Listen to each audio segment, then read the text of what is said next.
ታዛ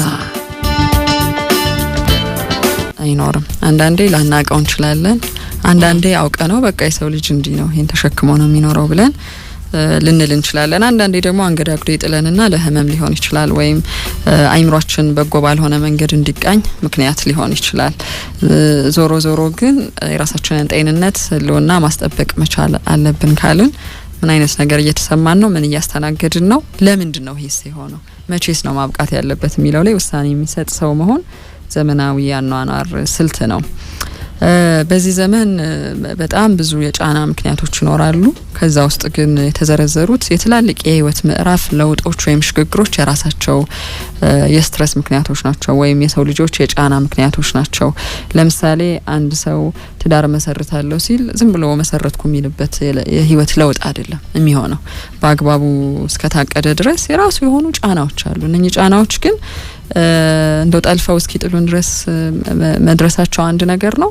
ከዛ ውጪ ግን በዚህ ደረጃ ጫናው ውዝግብ ውስጥ ሊከተኛ አይገባም፣ ይሄን ነገር ማስተካከል አለብኝ እያሉ ፊክስ እያደረጉ መሄድ ደግሞ ሌላው መፍትሄ ይሆናል። መውለድ የጫና ሌላው ምክንያት ነው። የልጆችን ማሳደግ ሂደት ራሱን የቻለ ጫና ነው።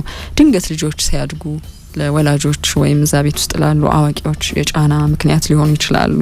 ስራ መለወጥ ወይም ስራ ስለመለወጥ ማሰብ ጫና ምክንያት ይሆናል።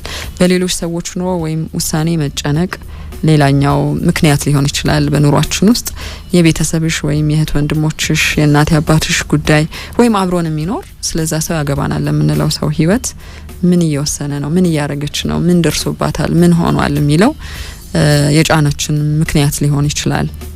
ለገጠሙን ነገሮች መፍትሄ ማግኘት አለመቻል፣ ቶሎ መፍትሄ እየሰጠን እየዘጋን መሄድ ሲገባን ግን ሊከተሉን ይችላሉ ለሳምንታት፣ ለወራት፣ ለአመታት። በቂ ስራ ወይም ስራ ሳይኖረን ሲቀር ተብሏል። የሰው ልጅ በቂ ስራ ሊኖረው ይችላል። በቂ ስራ የሚባለው እንግዲህ በቂ ገንዘብ የሚያገኝበት ከሚለው ጋር ተገናኝቶ አይደለም።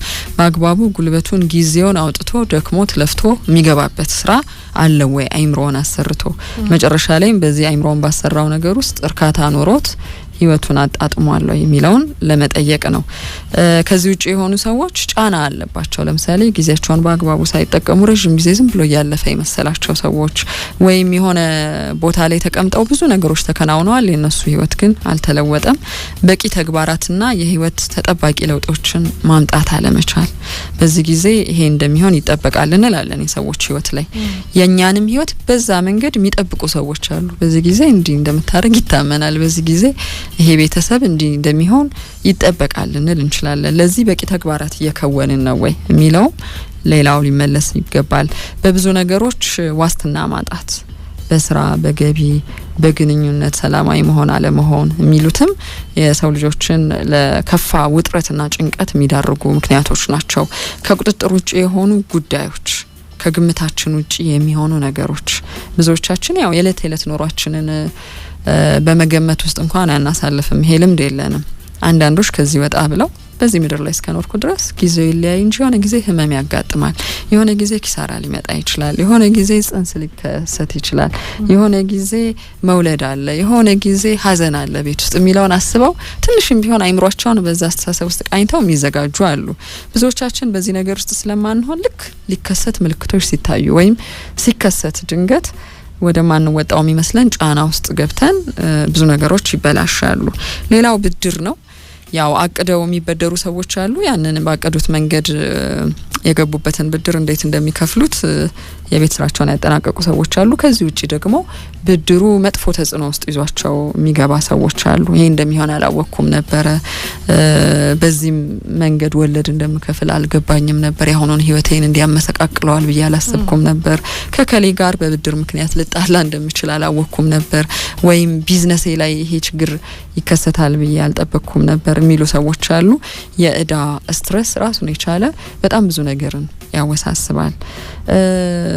ከመኖሪያ ቤታችን ጋር ሰፈራችን ጋር በተገናኘ ቤት መቀየር፣ አካባቢ መቀየር፣ ቤት መግዛት፣ ቤት መከራየት፣ እነኚህ ሁሉ ነገሮች ጫና አላቸው በሰው ልጅ ህይወት ውስጥ። ብዙ ነገር በህይወት ውስጥ ለመከወን መሞከር የሚለውም እንደዚሁ ጫና ምክንያት ነው ተብሎ ተቀምጧል። ለምሳሌ በጣም ብዙ ስራ መስራት፣ በጣም ብዙ ኃላፊነት መውሰድ፣ በጣም ብዙ ትምህርት መማር፣ ለእያንዳንዱ ነገር ከገደብ ውጪ እንቅስቃሴ ማድረግ ወይም ገደብ የሌለው የቤት ስራ በመስራት ውስጥ እርካታ የሚያገኙ የሚመስላቸው ሰዎች አሉ። ሳያውቁት ግን እንግዲህ ይሄ ውጥረት ወደ አካላዊና ስነልቦናዊ ችግር ሊለወጥ ይችላል።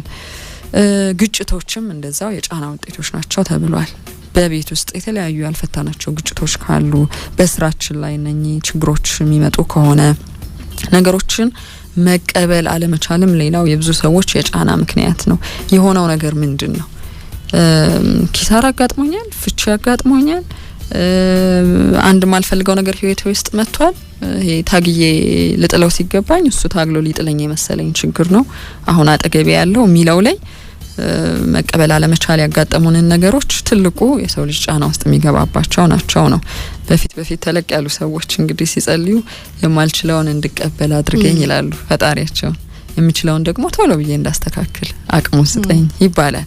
ስለዚህ አሁን በመንፈሳዊው ነገር ማቺውን ነገር እንድትቀበይ የሚያዘጋጅሽ መንፈስ እንዲኖርሽ ያስፈልጋል የሚለውን ይጠቁማል ማለት ነው። ያንዱን ነገር ችግር ለሁሉም ህይወት ማጠቃለያ ማድረግም እንደዚሁ የብዙ ሰዎች ጫና ነው ተብሏል። ለምሳሌ ሁላችንም ህይወት ውስጥ ያለው አሁን ኑሮ መወደዱ ለብዙዎቻችን የጫና ምክንያት ነው። ወይም በምን ፍጥነት የት እንደደረስን እርግጠኞች አልሆንም እና ነገ ምን ይሆናል የሚለው ላይ ስናስበው ገና ከመፍትሄው በፊት ጫናው ይቀድምና ሌሎች ነገሮችን እንዳንሰራ ያደርጋል። ይሄ ኑሮ መወደዱ አንድ እውነታ ሆኖ ግን ብቻዬን መፈታው ነገር እንዳልሆነ ይታወቃል። ቶሎ ብለሽ ግን ከትዳር አጋርሽ ጋር በዚህ ምክንያት ግጭት ውስጥ የምትገቢ ከሆነ ከልጆች ጋር መጣላትን የምታዘወትሪ ከሆነ የኢኮኖሚ መጎሳቆል አዎ በቤተሰብ ውስጥ ወይም በዙሪያሽ ባለ ግንኙነት ውስጥ ውሳኔዎች ውስጥ የቆየ ችግር ይዞ ይመጣል ይታወቃል። ግን እሺ እንዴት እናስተካክለው ኑሮን? ለምሳሌ በፊት ምን እናወጣ ነበር፣ አሁን የትኛውን ነገር መቆጣጠር መቻል አለብን የሚለውን ማውራትና መፍትሄ መስጠት የሚባል ትልቅ ነገር እያለ በዚህ መንገድ ከለወጥ ነው ግን ችግር ነው። እነኚህ ሁሉ ነገሮች ግን ካሉ በምን አይነት መንገድ ነገሮችን መቆጣጠር እንችላለን የሚለው ላይ ተለምዷዊ አባባሎች ይኖራሉ። ግን ብዙ ጥናቶች ተደርገው ውጤት የመጣባቸው ነገሮች ውስጥ የአካል ብቃት እንቅስቃሴ ማድረግ ነው። የጫና ሆርሞኖችን በመቀነስ የተመሰከረለት ነው የአካል ብቃት እንቅስቃሴ ማድረግ። ለምሳሌ ኮርቲሶል እንዲቀንስ ያደርጋል። የጫና ሆርሞን የሚሉት ውስጥ ይጠቀሳል። ይሄ ሆርሞን ሰዎች ብዙ ነገራቸው በቃ በጭንቀት በድብት በመንዘፍዘፍ ውስጥ እንዲገባ ያደርጋል። ይሄ ሆርሞን ሲበዛ ሰውነታችን ውስጥ ኢንዶርፊንስ ሙድን አሪፍ የሚያደርጉ ሆርሞኖች ውስጥ የሚካተቱ ናቸው። እነኚህ እንዲለቀቁ የተፈጥሮ የህመም ማስታገሻ ወይም ናቹራል ፔን ኪለር ይባላል። እነኚህ ሆርሞኖች እንዲለቀቁ ስለሚያደርግ የአካል ብቃት እንቅስቃሴን ቢያንስ በቀን ለ30 ደቂቃ ቢቻል ይህንን ደግሞ ጠዋትና ማታ በማድረግ ማስተካከል ይቻላል ነው። የአካል ብቃት እንቅስቃሴ ማድረግ ሆርሞኖቹን መቆጣጠሩ እንዳለ ሆኖ የእንቅልፍ ልምዳችንንም ያስተካክላል። ብዙ ሰዎች ጫና ውስጥ ሲገቡ ወይ እንቅልፍ አይተኙም ወይ ሌሊት ተነስተው ሰው ሁሉ ተኝቶ ያስባሉ፣ ይጨነቃሉ፣ ምንም ስራ አይሰሩም። ጠዋት ላይ ደግሞ ሰዎች ሲነቁ እነሱ ወደ መድከምና እንቅልፍ ወደ መሰኘት ይሄዳሉ። በራስ መተማመንንም ይጨምራል የአካል ብቃት እንቅስቃሴ። በእግር መጓዝ፣ መደነስ፣ ተራራ መውጣት፣ ዮጋ መስራት እነዚህ ነገሮች ውስጥ ህይወታቸውን ያስገቡ ሰዎች እስከ 35% ድረስ ጫናቸው ቀንሶ ተገኝቷል ነው። ተጨማሪ ምግቦችን ማሰብ ያስፈልጋል። ይሄ ሰፕሊመንታሪ ፉድስ የሚባሉትን ለምሳሌ በሎሚ ቃና የተሰሩ ቫይታሚኖች ሊሆኑ ይችላሉ። ሌሎች የተጨማሪ የምግብ ንጥረ ነገሮችን የያዙ እንክብሎችን፣ ፈሳሾችን ሳያበዙ ከሐኪም ጋር በመመካከር መውሰድ አስፈላጊ ነው። በተፈጥሯዊ መንገድ ካገኘናቸው ቆንጆ ነው፣ ግን ብዙዎቻችን ስለማናደርገው ይሄን ይመክራሉ። ጸረ ውጥረት ተጽዕኖ አላቸው ተብሏል። ይሄ አንቲ ስትረስ ናቸው። ኦሜጋ 3 ፋቲ አሲድም እዚህ ውስጥ ተካቷል። 20% ድረስ ውጥረትን ይቀንሳል። ሰውነታችን ዘና እንዲል፣ ጡንቻዎቻችን እንዲፍታቱ የማድረግ አይምሯችንም እንደዛው ዘና እንዲል አስተዋጽኦ አለው። አረንጓዴ ሻይ ቀላልና የትም ልናገኘው የምንችለው ነገር ነው። የሴሮቶኒን መጠንን በመጨመር ሙድ ያስተካክላል። ስለዚህ በውጥረት ውስጥ መስራት ያለብን እንዳንሰራ የሚያደርገን ሙድን ያስተካክላል ነው። የካፌን መጠንን ይመለከታል። ሌላኛው በኃይል ሰጪ መጠጦች ቀናቸውን ጊዜያቸውን ኑሯቸውን የሚመሩ ሰዎች አሉ። በቃ ኃይል ወዲያው እንዲያገኙና እዛ ጋር ነገር ሰርተው ከዛ ቀጥሎ ምን አይነት ተጽዕኖ ተፈጥሯል ላያውቁት ይችላሉ። ቡናና ሻይ አዘውትረው የሚወስዱ ቾኮሌት ቶሎ ቶሎ የሚጠቀሙ ሰዎች አሉ። ውጥረትን ይጨምራሉ ነው በተቃራኒው። እንደውም እነኚህ ቡና ከሁሉም ይሻላል እንደው በአንጻራዊነት ስናየው። እሱንም ቢሆን የተመጠነ የስኒ መጠን ይኖራችሁ ነው በቀን። ሌላኛው መጻፍን መለማመድ ነው። ውጥረትን መጻፍ መለማመድ ብዙ ነገር ያስቀራል። ምን እያስጨነቀኝ ነው የሚለው ለይታችሁ እንድታውቁ ያደርጋል። መጻፍ አልወድም የምትሉ ሰዎች ስማርት ስልኮቻችሁን አንሱና በድምጻችሁ ቅረጹ ወይም ሪከርድ አድርጉ። ዛሬ በጣም የተጨነቅኩበት ነገር ይሄንን ነው። ሰሞኑን በዚህ ነገር በጣም ተወጥሬ ያለው መፍትሄው ምን እንደሚሆን አላቅም ሊሆን ይችላል። መጀመሪያ ላይ መልሳችሁ ከሆነ ሰዓት በኋላ አዳምጡት። ይሄ ያስጨነቃችሁ ነገርን በጣም ብዙ ያስጨነቃችሁ ነገር ያለ መስሏችሁ ስታወሩ ወይም ስዘረዝሩት ይሄኔ ሁለት ነገር ወይም አንድ ነገር ሊሆን ይችላል። ሌሎች ነገሮች ግን ህይወታችሁ ውስጥ በጣም ጥሩ ናቸው። እሱን እንድታነጻጽሩ ስለሚያደርጋችሁ አመስጋኝነትን እንድትለማመዱ ከኛ ቁጥጥር ውጪ ሊሆን ይችላል። ስለዚህ ማንቆጣጣራቸውን ነገሮች መተው ያስፈልጋል። ከቤተሰብና ጓደኞች ጋር ጥሩ ጊዜ የማያሳልፉ ሰዎች የውጥረት መጠናቸው ትልቅ እንደሆነ ነው የተረጋገጠው በብዙ ጥናት። ማውራት ትልቁ ቴራፒ ነው። ከምትወዷቸው ጓደኞቻችሁ ጋር፣ ከምታምኗቸው የቤተሰብ አጋሮቻችሁ ጋር ማውራት፣ መመካከር፣ ምክርን ሰምቶ ተግባራዊ ማድረግ፣ መፍትሄ ማፈላለግ። የተባለው መፍትሄ ይመጣል ብለን ያላሰብነው ነገር እዛ ወሬ ውስጥ ወይም እዛ ምክክር ውስጥ መፍትሄ ኖሮት ሊሆን ይችላል። ወይም ተመሳሳይ ታሪኮችን ልናዳምጥ እንችላለን። ሌላው መፍትሄ የተባለው ለመሳቅ መሞከር ነው። ይሄንን መለማመድ ይቻላል ነው። በውጥረት ጡንቻ በጣም ይኮማተራል፣ ሙድ ይዛባል፣ የበሽታ መከላከል አቅምም ይቀንሳል። በሳቅ ደግሞ ተቃራኒ ይሆናል። ጡንቻ በጣም ይላላል፣ ሙድ ጥሩ ይሆናል፣ የበሽታ መከላከል አቅም ይጨምራል። ስለዚህ አዝናኝ የቴሌቪዥን ትዕይንቶችን፣ ፊልሞችን፣ ኮሜዲዎችን መመልከት፣ ከአስቂኝ ሰዎች ጋር ለመዋል መሞከር፣ ለመዝናናትም ውሳኔ ላይ መድረስ አስፈላጊ ነው። ከዚሁ ጋር የተገናኘው አሁን በዚህ ዘመን ሰዎችን በብዙ ጫና ውስጥ እየከተተ ያለው የመረጃ መብዛት ነው። መረጃ በብዙ መንገድ ይበዛል። የቱን መረጃ መርጠናል የሚለው ግን አንዱ መፍትሄ ነው።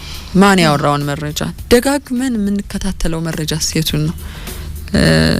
ለምሳሌ በብዙ መንገድ እንድንወጠር የሚያደርገን የሀገር ጉዳይ አለ። በብዙ መንገድ እሱን ሰርች የምታደርጊ ከሆነ ብዙ የሚያሳዝኑ፣ የሚያስከፉ፣ ተስፋ ሊያስቆርጡሽ የሚዳዱ እውነተኛ ያልሆኑ ብዙ መረጃዎች እናገኛለን። እሺ ሌላስ ህይወት ቀጥሏል አልቀጠለም? ሌላ ህይወት ቀጥሏል። በሌላ ዘርፍስ ያለ ነገር ቤቴ ውስጥ ህይወቴ ውስጥ እንደ ግለሰብ እንደ ቤተሰብ ያስፈልገኛል ብለሽ ደግሞ ሌላ ነገር ውስጥ ራስሽን ስታገኙ ሊያዝናናሽ የሚችል ተስፋ ሊሰጥሽ የሚችል ህይወት መቀጠሉን የሚነግርሽ ብዙ ነገር አለ። ስለዚህ ውሳኔው እኛ ጋር ነው የሚለውንም እንድናይ ያደርጋል። አይሆንም ማለትን በደንብ ተለማመዱ የሚለውም የዚህ ዘመን የጫና መፍትሄ ውስጥ የተካተተ ነው። የማንፈልገውን የማንችለውን ነገር በመታዘዝ ለሌሎች ደስታ አስፈጻሚ በመሆን ጊዜ፣ ገንዘብ፣ ጉልበት፣ ስሜት የምናጣ ሰዎች ብዙዎች ነን። ስለዚህ አይሆንም፣ አልፈልገውም፣ አልችለውም ወይም አልመሰለኝም የማለት ልምምድ ውስጥ ግቡ ነው።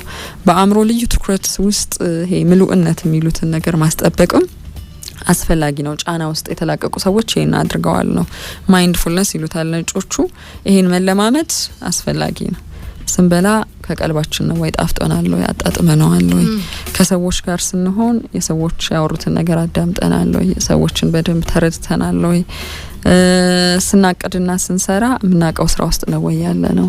የተረዳ ነው ደስ ያለን ነገር ውስጥ ነን ወይ የሚለውን ጊዜ ሰጥቶ ከመነሳታችን ከመሮጣችን በፊት ጣዕም ያለው ህይወትን መኖር መለማመድ ነው። እሱ ቀጥሎ ላሉት በሰውነታችን ውስጥ በአይምሮአችን ውስጥ ለሚመነጩት ሆርሞኖችና እንዴት ነው ተረጋግቼ ስራዬን ህይወቴን ማስቀጥለው የሚሉትን ነገሮች ለሚወስኑ ቅመሞች አስፈላጊ ነው። አሪፍ ነገር። ምክንያቱም የብዙዎቻችን ህይወት በጫና ውስጥ ያለና በጫና ውስጥ እንዳለን በብዙ መንገድ የሚገለጽበት ህይወት አለን። ስለዚህ ሁሌም ስትረስን በተመለከተ ጫናዎችን በተመለከተ የሚወጡ መረጃዎች አሉና እነሱን እያነበቡ ህይወትን ማስተካከል ያስፈልጋል። ታዛ